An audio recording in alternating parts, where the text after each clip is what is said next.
Olá, sejam todos muito bem-vindos mais uma vez ao meu canal.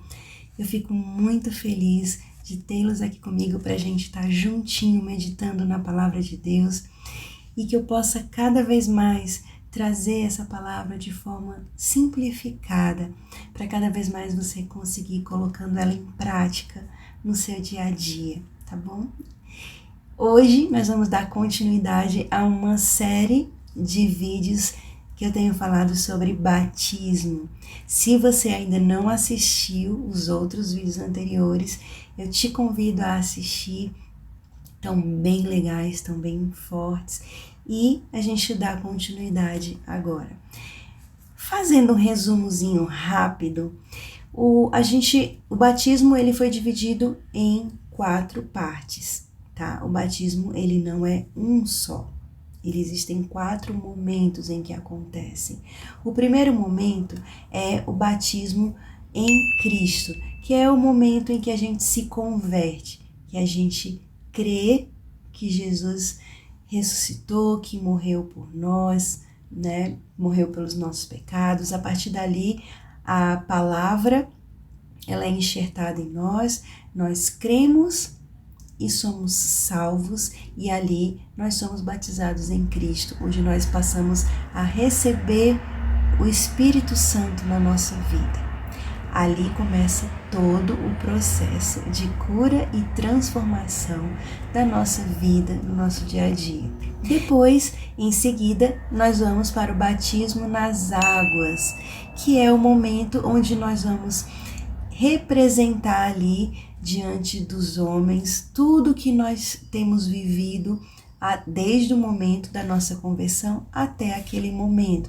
Ali nós vamos estar representando, né, toda a nossa vida que a gente está, quando a gente mergulha naquelas águas, a gente está deixando todo o nosso passado para trás, a gente está morrendo com Cristo, e quando a gente ressurge das águas, a gente está mostrando que a gente está ressurgindo numa vida nova com Cristo, né? Então, morremos em Cristo e ressuscitamos também nele.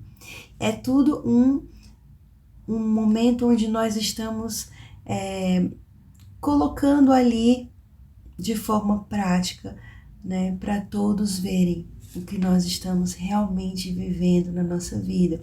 Isso não quer dizer que ali seja o batismo nas águas seja um momento espiritual, como eu falei. Pode sim acontecer, né, que naquele momento você ore em línguas, receba os dons, né? O Espírito Santo ele move como ele quer, como eu já falei, né? O vento sopra onde quer, né? Da forma que ele quer. Então, pode ser antes, pode ser depois, pode ser junto, mas existem esses 4 momentos que normalmente acontecem, né? E após o momento do batismo, né, o batismo das águas, a gente vem para o batismo do Espírito Santo, que foi o que eu coloquei no vídeo passado, né? O batismo no Espírito Santo é o momento em que nós somos empoderados por Deus, tá? É aquele momento em que nós recebemos os dons, o dom de línguas, né? E a partir dali nós somos capacitados por Deus para cumprir a nossa missão aqui na Terra. E hoje nós vamos falar sobre o último batismo, que é o batismo de fogo. Eu acredito que vocês já conhecem aquele versículo, né, de Mateus 3. Eu vou dar uma lida aqui novamente para você. Mateus 3, versículo 11. Eu os batizo com água para arrependimento, mas depois de mim vem alguém mais poderoso do que eu, tanto que não sou digno nem de levar as suas sandálias. E aí ele finaliza: ele os batizará com o Espírito Santo e com fogo. Em Atos 2, nós vemos a descida do Espírito Santo em Pentecostes sobre os apóstolos. Vamos lembrar aqui um pouquinho? Chegando o dia de Pentecostes, estavam todos reunidos num só lugar. De repente, Veio do céu um som como de um vento muito forte e encheu toda a casa na qual estavam assentados. E viram o que parecia como línguas de fogo, que se separaram e pousaram sobre cada um deles. Todos ficaram cheios do Espírito Santo e começaram a falar em outras línguas, conforme o Espírito os capacitava. Olha que interessante. Conforme o Espírito lhes capacitava. O batismo no Espírito, o batismo de fogo, são um batismo de empoderamento, como eu já havia dito no vídeo anterior. O batismo, eles não acontecem de forma simultânea, de uma vez. Pode acontecer, como também não. Eu vou já mostrar para vocês momentos em que aconteceu junto e momentos em que aconteceram em tempos diferentes, tá? O batismo de fogo, ele tem duas conotações. Ele pode ser, quando se fala de fogo, na Bíblia, pode ser tanto em juízo, como também em purificação e santificação. Muita gente confunde e diz que batismo de fogo está relacionado à condenação de Deus. Isso não faz o menor sentido, gente, porque se você parar para pensar, quando Deus fala aqui que Ele nos batizará com o batismo do Espírito e batismo de fogo, Ele está falando em um povo só, para um povo só. Então, se Ele vai nos batizar com seu Espírito, como ao mesmo tempo Ele traria condenação? Como ao mesmo tempo seria um batismo de fogo, de condenação sobre esse povo que somos nós que estamos vivendo pelo seu Espírito? Não faz sentido. E se você vê na Bíblia, tem vários e vários capítulos que eu vou estar colocando alguns livros e alguns versículos para vocês que tiverem curiosidade depois de estarem olhando, né? Que falam versículos onde dizem que o fogo simboliza juízo e em outros momentos em que o fogo simboliza santificação e purificação. Então vai dar para você ver bem direitinho a diferença de cada um, tá bom? Algumas pessoas perguntam por que no batismo de Pentecostes houve fogo e no batismo de Jesus não teve fogo, foi só uma pomba que veio sobre ele, né? Jesus, ele veio para a terra sem pecado.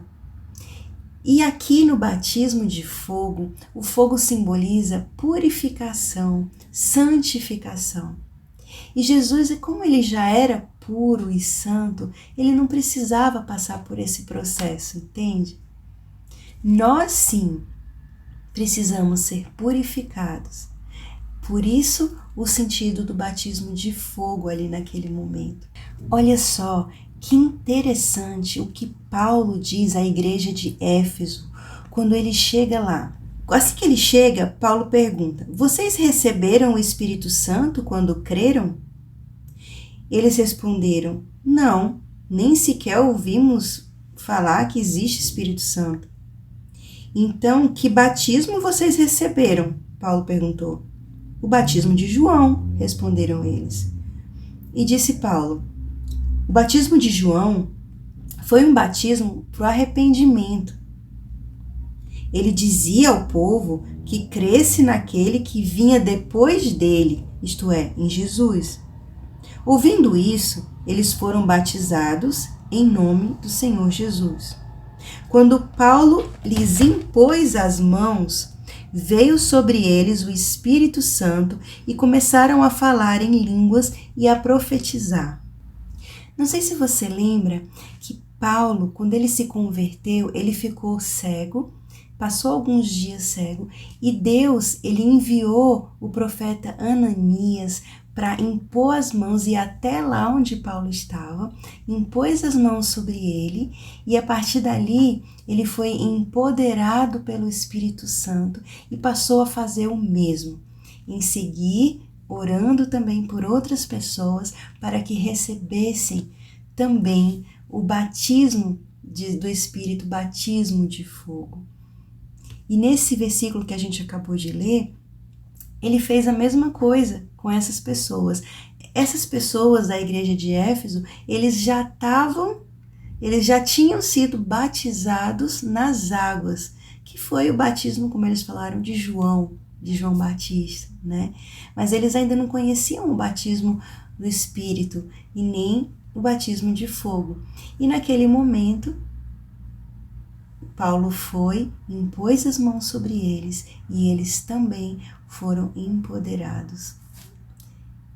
É muito lindo, né, gente? Em Atos 8, nós também vemos o povo sendo batizado nas águas por Filipe.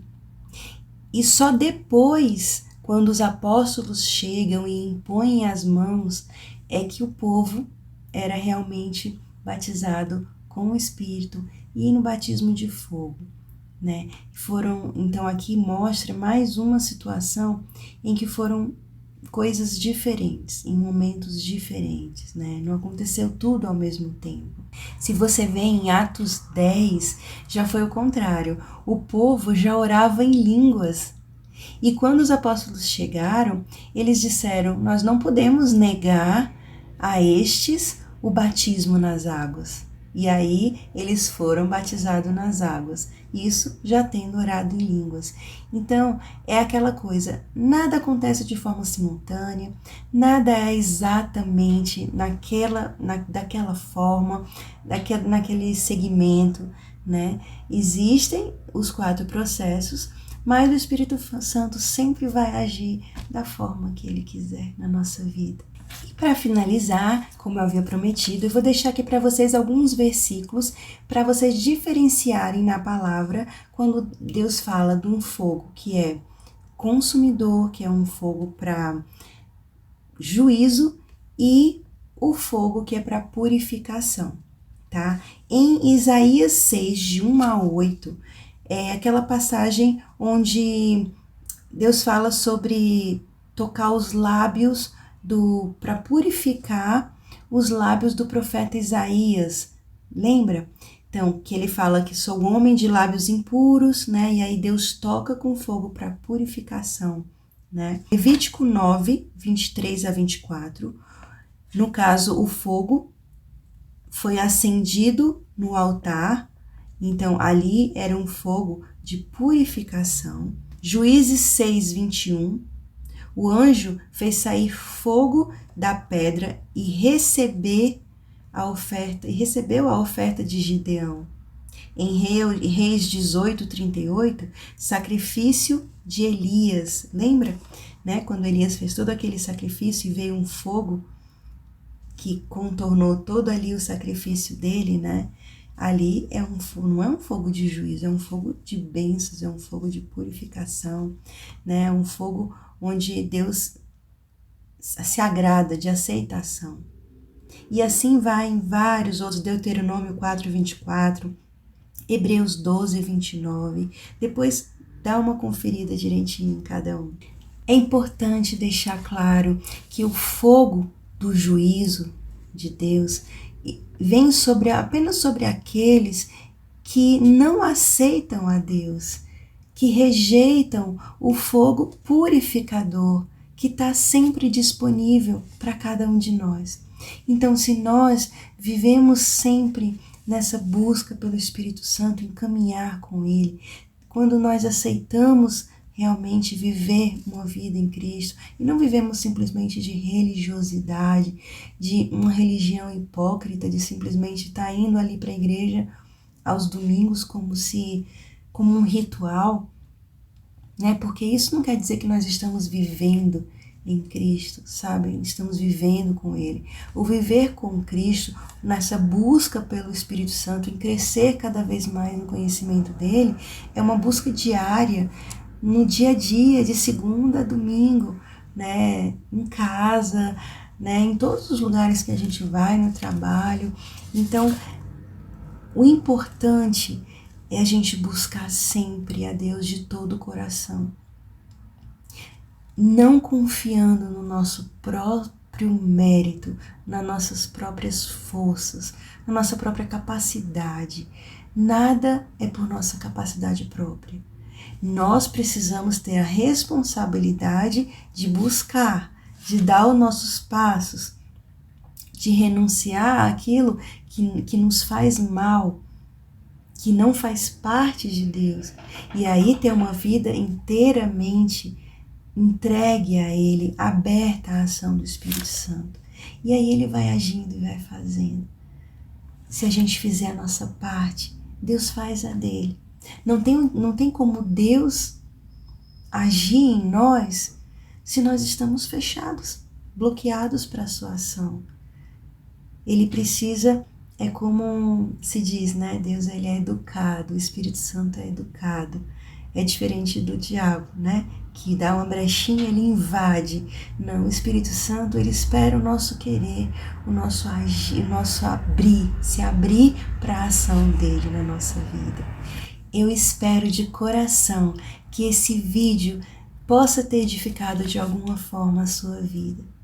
Então não saia sem deixar sua curtida para que o YouTube impulsione esse vídeo, esse canal para mais pessoas serem alcançadas.